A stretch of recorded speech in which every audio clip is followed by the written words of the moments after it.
మైత్రి సభ్యులందరికీ good morning. మైత్రి సభ్యులందరికీ కదా గుడ్ న్యూస్ అండి.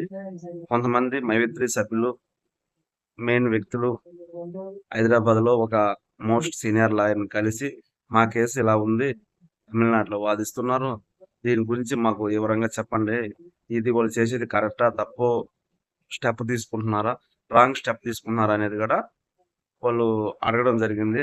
కానీ ఆ కేసు వివరాలన్నీ కూడా వివరించి చెప్పిన తర్వాత తను చెప్పిన విశేషాలండి అన్ని గ్రూపుల్లో కూడా నేను దాన్ని ఫార్వర్డ్ చేశాను. ఎందుకంటే చాలా మంది డౌట్ పడుతున్నారు, చాలా మంది తప్పుడుగా ప్రసారం చేస్తున్నారు, తప్పుడు కామెంట్లు పెడుతున్నారు.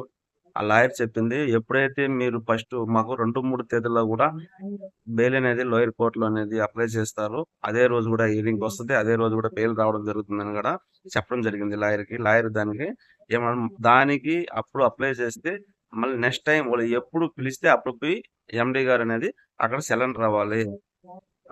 అది కాకుండా ఇప్పుడు హైకోర్టులో పిటిషన్ చేసి ఇప్పుడు వాళ్ళు చెప్పిన విధానంగా సీనియర్ లాయర్లు చెప్పిన విధానంగా కూడా హైకోర్టులో అప్లై చేసి అక్కడ బెయిల్ తీసుకుంటే మనకి నెక్స్ట్ టైం అక్కడికి వెళ్ళాల్సిన అవసరం లేదు, లాస్ట్ హియరింగ్ కి వెళ్తే చాలు అని కూడా చెప్పడం జరిగింది.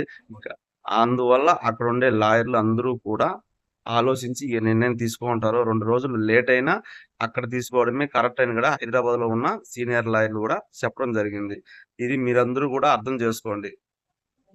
అమౌంట్లు ఇవ్వలేదని చాలా మంది బ్యాడ్ గా పెడుతున్నారు.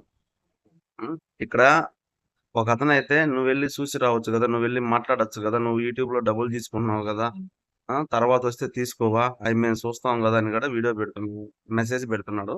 అతను కూడా చెప్తున్నానండి, మీరు పెట్టేది మీరే వెళ్ళి చూడొచ్చు కదా, మరి మీరు ఎక్కడో ఉన్నారు మాకు చెప్తున్నారు కదా, మీరు వెళ్ళి చూడొచ్చు కదా.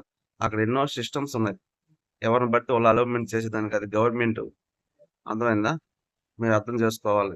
ఇది చేయడం కరెక్ట్ అని కూడా అక్కడ ఉన్న లాయర్లు కూడా, హైదరాబాద్ లాయర్ కూడా విచారించిన తర్వాత మన కేసు వివరాలు ఒప్పగించిన తర్వాత తను చెప్పింది ఇది కరెక్ట్ అయిన విషయము అని కూడా చెప్పడం జరిగింది. ఇది మీరు కూడా అర్థం చేసుకోవాలి. ఇట్లా చేయడం వల్ల మనకి చాలా మంచిది. ఆ మెసేజ్ అనేది మొత్తం నేను చదివి మీకు చెప్పలేదు, దాంట్లో చదివి మెయిన్ పాయింట్లు కూడా చెప్తున్నాను. మన సార్ చేసేది, మన తమిళనాడులో ఉన్న మోస్ట్ సీనియర్ లాయర్లు చేసేది కూడా కరెక్ట్. అర్థమైందా? ఇప్పుడు లోయర్ కోర్టులో మనం బెయిల్ అప్లై చేసి ఆ రోజు బెయిల్ వచ్చి ఉంటుంది. నెక్స్ట్ టైం వాళ్ళు పిలిచినప్పుడంతా వెళ్ళి సార్ అక్కడ సరెండర్ అవ్వాలి కదా, మన కంపెనీని ఎప్పుడు రన్నింగ్ చేసుకోవాలి చెప్పండి, వాళ్ళు పిలిచినప్పుడంతా అక్కడికి వెళ్తే.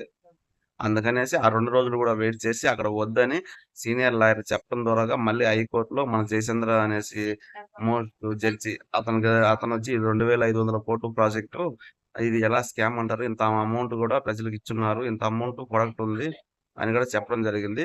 దీన్ని ఎవరు కూడా ఇబ్బంది తీసుకోవద్దు, ఇబ్బందులు పడొద్దు. నిన్న చాలా వరకు ఒక వీడియో పెడితే కార్తిక్ గారు పెట్టేదే ఫేకు, మీరు ఆయన చూసి మాకు చెప్తున్నారు, మీరేంది మాకు చెప్పేది, మీరు వెళ్ళి చూడొచ్చు కదా అని కూడా మెసేజ్లు పెడుతున్నారు.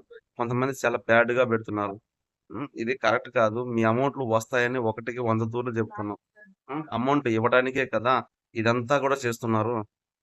ఇంత ఇబ్బందులు పడి ఇన్ని కూడా కరెక్ట్ డిసిషన్ తీసుకొని ఒక తూరి బయట వచ్చిన తర్వాత మళ్ళీ లోపలికి వెళ్ళకూడదు, మన కంపెనీ రన్నింగ్ చేయాలా, ప్రజలను ఇబ్బంది పెట్టకూడదు. అందువల్ల మీరందరూ కూడా అర్థం చేసుకొని ఇన్ని ఇన్ని రోజులు వెయిట్ చేశాం కాబట్టి ఇంకా 2 రోజులు 3 రోజులు వెయిట్ చేద్దాం.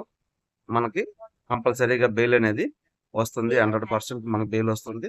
మన సార్ బయటకు వస్తారు, మళ్ళీ మన ప్రాపర్టీ మొత్తం కూడా మనం రిటర్న్ తీసుకునే దానికి అవకాశం ఉంది. లాస్ట్ జడ్జిమెంట్ కి వెళ్తే చాలు మన ఎండి గారు, అప్పుడు దాకా అయితే జైలు దగ్గరకి కానీ ఆ కోర్టుకి కానీ వెళ్ళాల్సిన అవసరం కూడా లేదు.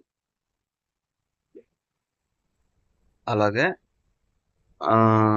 కొంతమంది మెసేజ్లు పెట్టారు ఏమని, అక్కడ తమిళనాడు జడ్జి వాళ్ళ కూతుర్లకి మ్యారేజ్, వాళ్ళ పాపకి, అందువల్ల అందరూ కూడా లీవ్ పెట్టుకొని వెళ్ళిపోయినారు. ఇది గవర్నమెంట్.